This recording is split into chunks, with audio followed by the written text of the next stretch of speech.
चलिए, good morning student, नमस्ते। आज हम आप लोगों को लोक प्रशासन एवं निजी प्रशासन के बारे में बताएंगे।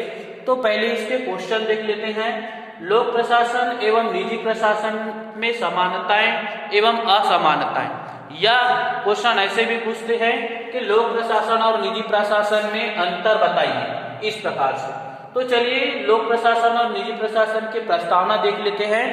तो देश की स्वाधीनता के अनंतर लोक प्रशासन कानून और व्यवस्था के क्षेत्र में एक सीमित स्थिति न रहकर जनजीवन के संबंध में समस्त गतिविधियों के लिए एक महत्वपूर्ण हो गया है।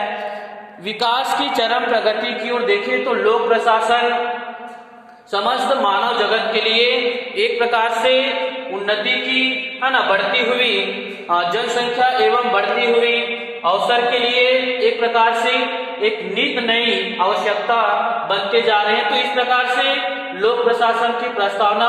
अब देखते हैं लोक प्रशासन का अर्थ। तो लोक प्रशासन और निजी प्रशासन, इसको दो भागों में विभक्त किया गया है। देख लेते हैं पहले लोक प्रशासन। तो किसी देश की सरकार द्वारा किए जाने वाले और समूची जनता से संबंध रखने वाले कार्यों को ही लोक प्रशासन कहा जाता है। उसके बाद है निजी प्रशासन। तो निजी प्रशासन जिसमें से उसका तात्पर्य कि जो कि व्यक्तिगत एवं गैर सरकारी कार्यों के लिए एवं संस्थाओं के लिए, जिसमें निजी लाभ के लिए, अपने स्वार्थ के लिए जो कार्य किया जाता है, जिसमें जनहित की भावना नहीं होती, वो है निजी प्रशासन। ठीक है। उसके बाद लोक प्रशासन एवं निजी प्रशासन की परिभाषा देखते हैं प्रोफेसर निग्रो के अनुसार।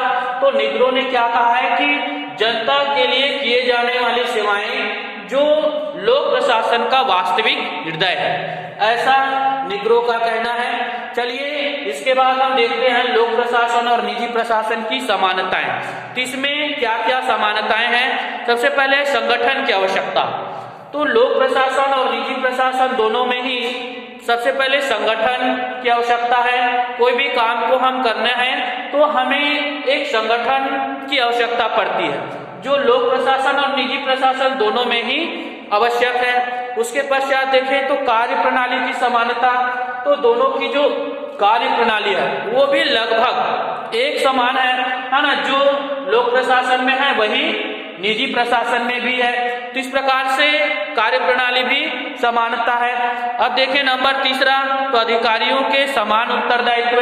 देखिए, लोक प्रशासन के भी अधिकारियों का उत्तरदायित्व उतनी है जितनी निजी प्रशासन का, क्योंकि अपने जो क्षेत्र है, अपने जो कार्य जो क्षेत्र है, उसको बढ़ाने के लिए लोक प्रशासन भी हमेशा तत्पर रहता है और निजी प्रशासन। तो कार्य क्षेत्र के हिसाब से देखें तो दोनों का उत्तरदायित्व समान है। उसके बाद देखें तो जनसंपर्क। देखिए, जनसंपर्क के अभाव में प्रशासन सफल नहीं हो सकता।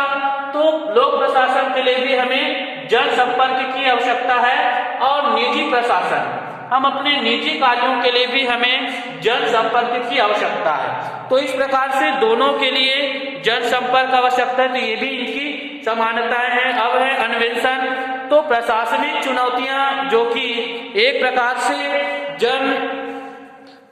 इसके निवारण के लिए दोनों को भी जरूरत है। जिस प्रकार से अन्वेषण में ये कहा जा सकता है कि जो नवीन सिद्धांत, जो प्रकरण, जो उपकरण आदि हैं, इसके लिए दोनों का सेम है। जिस प्रकार से लोक प्रशासन का है वैसे ही निजी प्रशासन का।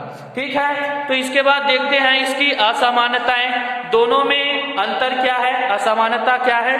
तो लाभ का तत्व नंबर फर्स्ट। तो हम लोक प्रशासन में देखें तो लोक प्रशासन जो कि निजी प्रशासन का एक प्रकार से जो लाभ है वो उसका मूल आधार रहता है ना। लाभ प्राप्त करना निजी प्रशासन का मूल आधार है, लेकिन लोक प्रशासन का मूल आधार लाभ प्राप्त करना नहीं है। ये दोनों में अंतर है। अब देखें तो सेवा की भावना।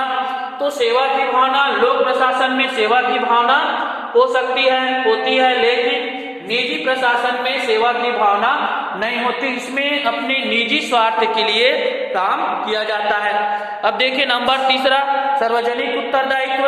तो निजी प्रशासन के जनता के प्रति उस तरह से जवाबदेहिता नहीं होता, जबकि लोक प्रशासन है ना, इसमें जनता के प्रति जवाबदेहिता होता है। तो ये दोनों में अंतर है। इसके बाद देखते हैं नंबर 4 व्यवहार की एकरूपता। तो लोक प्रशासन के अंतर्गत व्यवहार में कुछ एकरूपता एवं समानता पाई जाती है इसमें, लेकिन निजी प्रशासन में जो व्यवहार है वो इसमें एकरूपता एवं समानता नहीं पाई जाती। ये दोनों में अंतर है। इसके बाद देखें तो एकाधिकार की दृष्टि में लोक प्रशासन में प्रायः शासन का एकाधिकार होता है ना, लेकिन निजी प्रशासन में एकाधिकार इसमें नहीं होता। ये अपना पर्सनल अधिकार होता है इसमें, है ना। गैर सरकारी या निजी जो प्रशासन है इसमें अपना पर्सनल अधिकार होता है। इस प्रकार से उसके बाद देखें तो जनजीवन एवं अपरिहार्य सेवाएं। तो लोक प्रशासन की क्रियाओं में एक सेवा भावना होती है, लेकिन निजी प्रशासन में सेवा भावना नहीं होती। इस प्रकार से इसमें अंतर है। और देखिए भिन्न आचार संहिताएं। तो लोक प्रशासन की क्रियाओं में एक प्रकार की अनिवार्यता होती है, लेकिन निजी प्रशासन में इस प्रकार से किसी भी प्रकार की अनिवार्यता नहीं होती। इस तरह से लोक प्रशासन और निजी प्रशासन में अंतर बताए गए।